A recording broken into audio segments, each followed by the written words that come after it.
Chapter 16. The Investigation.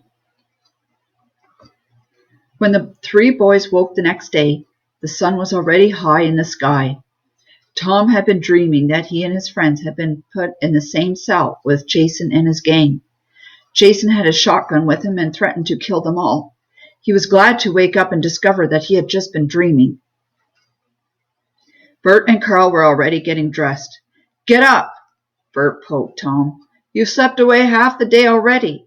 "We just woke up too," he admitted. "It's almost 10 o'clock and I'm famished." While Carl began to fix a big breakfast, the other two dressed, and in less than half an hour they were sitting at the table eating. Carl had opened a few cans, and the boys amazed themselves by how much they ate. With a little rest behind them, their situation didn't look as bad as it had the day before. The real criminals were behind bars, and the warden had assured them that the rest would work out all right. So they enjoyed their breakfast and chatted cheerfully, but down deep, they were still uneasy. After washing dishes, they paced around a little on deck, not knowing what to do. They felt a little like prisoners. Were they allowed to get off the boat, or were they under house arrest? It was such a beautiful day. They hated to think they had to sit around just waiting. Long before lunch, Carl, sitting up on the bow, suddenly cried, "Look, what's that coming?" From the village came a police van, like those used to pick up prisoners. It was heading straight toward the boat, and when it stopped, the driver and four men jumped out. The boys recognized three of them: the warden, the local constable, and the policeman who had arrested Bert and Carl in the other village. The fourth man, they guessed, was a detective. The boys stared and turned pale. They didn't move from where they stood. The four men approached the gangplank, but suddenly the detective stopped. He pointed to the bow where the name of the boat was printed and laughed. "Did you know that a kingfisher can change into a blue jay when it feels cornered?" The warden laughed. "I know a lot about birds, but that's the first I heard of it." Tom and his friends laughed a little too, but it was an uncertain laugh. They felt awkward. Scout growled when the officers came aboard, but Tom quickly told him to be quiet. The detective was the first to speak. "We've come to ask you fellows a few questions. Can we go into the cabin?" He spoke in a friendly tone, which made the boys feel a little at ease. The policeman who had questioned them the day before looked at Tom and said, "Tell me again the story you told me yesterday, but this time don't leave anything out. Tell us the whole truth." Tom nodded. He began to talk, a little hesitantly at first, but he carefully told them everything he remembered, leaving out nothing. The four men listened attentively, and the man in civilian clothes took notes in a notebook. The men were especially interested in how Tom had freed his friends from the jailhouse. He asked Tom several questions, and when Tom answered, he said, "Very clever, but also very stupid." Tom stammered, but went on. "Well, then we went back to the boat and—" "Wait a minute," said the policeman who had arrested Carl and Bert. "You're skipping again. You forgot to tell these men how you stopped at a farm and risked your lives to save several horses from a burning barn." The three boys stared at him in astonishment. "How did you know about that?" Tom asked. "We really didn't find out until the next day," replied the policeman. "Remember that night I caught one of you at the scene of the fire?" He nodded at Carl. "I was very surprised to see him there, but before I could ask any questions, he had run away again. That night I had my hands full, but the next day we learned from witnesses that you fellows had rescued the horses." His voice was filled with appreciation, and this made the boys feel more at ease. "Listen, boys," he went on, "I'm sure you meant well, but you caused us a lot of headaches. If you had come to me first thing in the morning with your story and told me about that gang in the trailer, the case would have been straightened out in short order. We're not monsters, you know." Bert, who had been quiet until now, said dryly, "You didn't believe much of what we said when you picked us up that morning, and getting arrested and thrown in jail didn't exactly make us feel like you were trying to help us." The policeman burst into laughter. "You're a farm boy, aren't you? Yes, it must have been hard on you being locked up. I admit we didn't treat you very well. It was a mistake. But all the evidence pointed to you. Now we know that the real crooks deliberately framed you. Anyway, what's past is past. Tell us more." Tom went on with his story. The ice had been broken, and now the words came more easily. The men were especially interested in the shack. They couldn't help looking at him with wonder as he told how he had fled with the suitcase and finally hidden in a hollow tree. And when Tom described how they had trapped the gang in the cabin, the men expressed admiration for the bold plan. When Tom was finished, the officers in plain clothes asked him, "Do you think you can find the hollow tree?" Tom hesitated a moment. "I think so," he said. "It wasn't far from the lake." 10 minutes later, the sailboat was cutting the motor on its way back to the place where Carl and Bert had moored after breaking free of the island. The boys were encouraged. They knew that the policemen believed them now, and that they would not be punished for their jailbreak. After they had navigated the narrow channel and crossed the large lake, they followed the shore until they found the place they had been moored. Soon they were following the path into the woods, with the police officers following. At the intersection of the two paths, Tom didn't hesitate but immediately turned left. They followed this path for several minutes, but then the going became more difficult. "Somewhere around here we have to leave the path. From here on we'll be cutting straight through the woods. But I'm not sure I'll be able to lead you straight to the tree," Tom said doubtfully. Turning off the path, he pushed his way through the thick underbrush. Then he stopped and looked around. He turned back to the path, disappointment written on his face. "This isn't the place after all. Maybe we should go a little farther, or maybe we already passed it." "Stop and think," said the warden. "Were there any special landmarks that you can remember?" "I can remember the area around the hollow tree real well," replied Tom. "I'm sure I'll have no trouble recognizing it. And when I was following those guys away from the tree, I broke off twigs here and there so I would be able to find my way back. But first I have to find the place where I came out onto this trail." Suddenly Tom felt a tug on the rope that held Scout. The German shepherd began moving down the trail, his nose to the ground. He seemed to understand what Tom was looking for. About 20 meters down the trail, he turned right. Tom and the others followed eagerly. The dog led them on a winding course through the trees, but he never hesitated. Suddenly Tom yelped in excitement. "I remember coming by here yesterday. Look, I broke this branch on purpose to blaze a trail." As they went on, Tom found more signs, and shortly Scout led them straight to the hollow tree. When they reached it, Tom and the detective squeezed through the dense bushes to the base of the tree. Everything looked exactly as when Tom had left it, except that the branches he had used to camouflage the opening were now wilted. The man reached inside the hollow tree and pulled out the suitcase. "That takes care of that," said the officer. "Nice going. That dog of yours is a champion." Outside the clump of bushes, he opened the suitcase while the others gathered around in curiosity. The policemen immediately recognized some of the items as belonging to the list of stolen goods. Pleased, they once more expressed their appreciation to Tom and his friends. Carefully, they closed the suitcase. They would check it all out in detail later. Now they went on in the direction of Jason's shack. Although Tom remembered approximately what direction he had come from, he would soon have lost his way if Scout hadn't been with them. Unasked, the dog again took the lead. Soon they stumbled on the dead body of the large yellow dog. It was lying in a puddle of dried blood, and Tom shuddered at the thought that this could have been Scout. "I'll tell one of my men to come out here and bury the dog," said the warden as they walked on.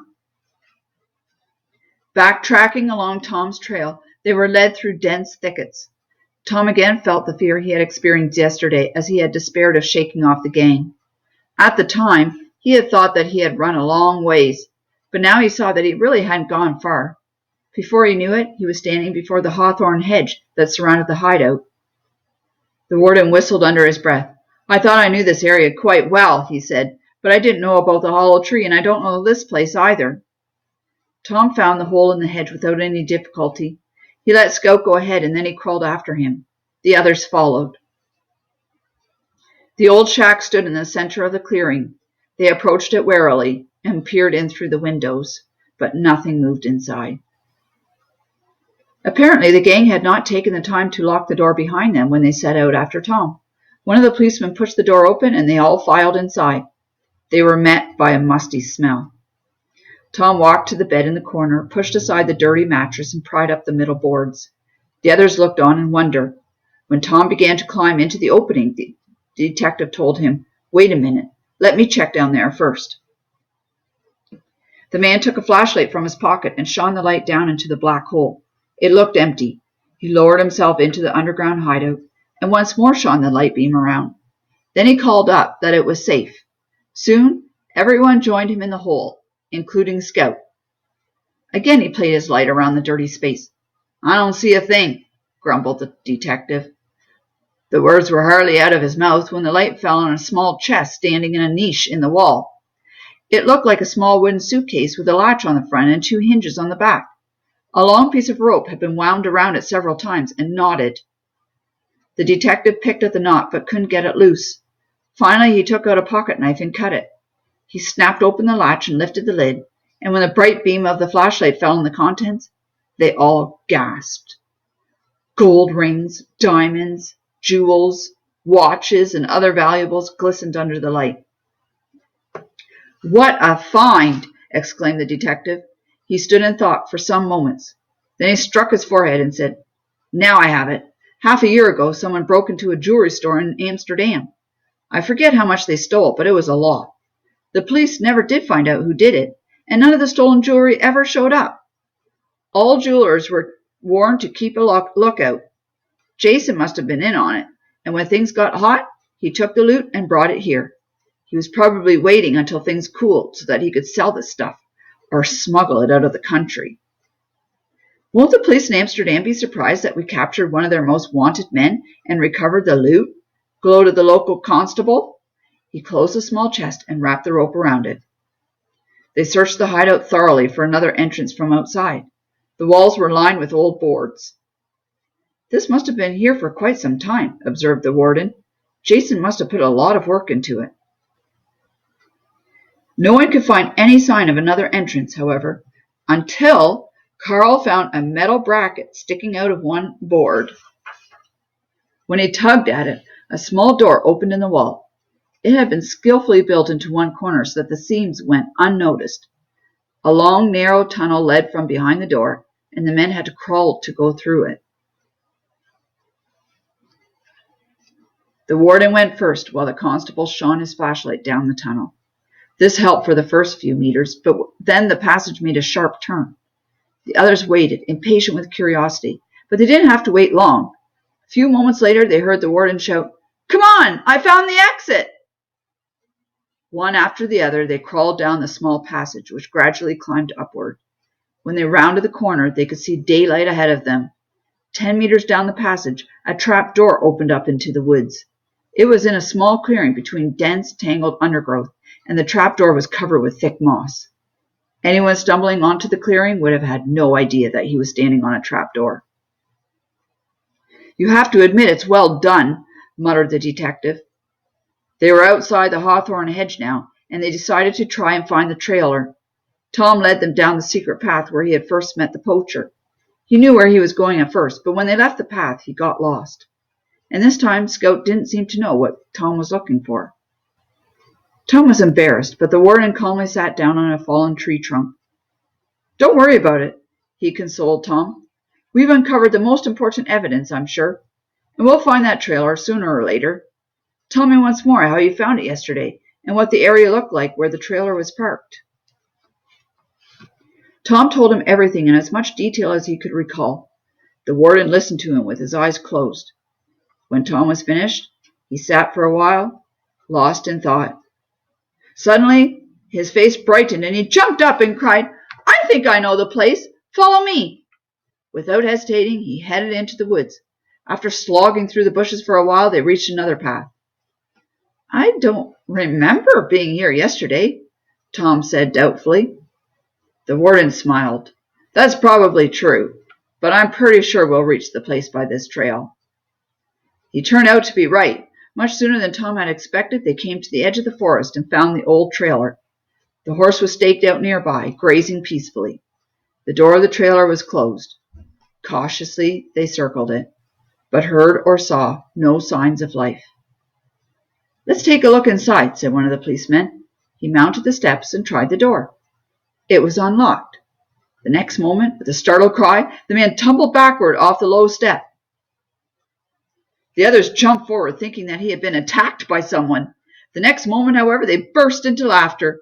The policeman lay on his back on the ground, and on his stomach sat a small, ugly monkey. Shaking with laughter, the warden darted forward to seize the creature, but it was too quick for him. It hopped sideways, and seconds later it was sitting on the top of a nearby chestnut tree. From there, it pelted the group with green chestnuts. "That's Sam," said Tom. "He's part of the gang. He's been trained to pick pockets and who knows what else." The policeman scrambled to his feet, embarrassed. The others dusted him off, and laughing, asked him whether he still had his watch and wallet. Inside the trailer, they sniffed the stale, foul air and inspected the filthy beds and furniture. The policeman and the detective systematically searched the place from top to bottom. They found a few items that they suspected were stolen and set those aside, but they didn't find much of value. When they had almost finished searching the trailer, the detective picked up an old jacket hanging in a corner. In an inside pocket, he found several hundred in paper bills, as well as a well-thumbed little notebook. The detective carefully counted the money and sealed it in an envelope, writing the amount on the outside. Then he dropped the envelope into his pocket. "The numbers on the bills might tell us something about where they were stolen," he said, pleased with the find. The notebook also excited the policeman. It contained names and addresses, and behind some of the names, dates. "The police in Amsterdam will know what to do with this," murmured the detective, also putting it into his pocket. Meanwhile, the warden had been trying to coax Sam out of the chestnut tree. He had no success at first. The monkey stayed where it was, grinning and pelting him with chestnuts. But when the warden held out a piece of bread he had found in a bread box in the trailer, that helped. The hungry animal came scooting out of the tree and let himself be captured. After they had searched the trailer, they hitched the horse to it and locked the monkey inside. About 100 yards away, they found a dirt road that skirted the woods and led to the village. The constable took the reins and headed the trailer toward town. The warden, who knew these woods inside out, led the rest of the group to the lake, where they had left the Blue Jay.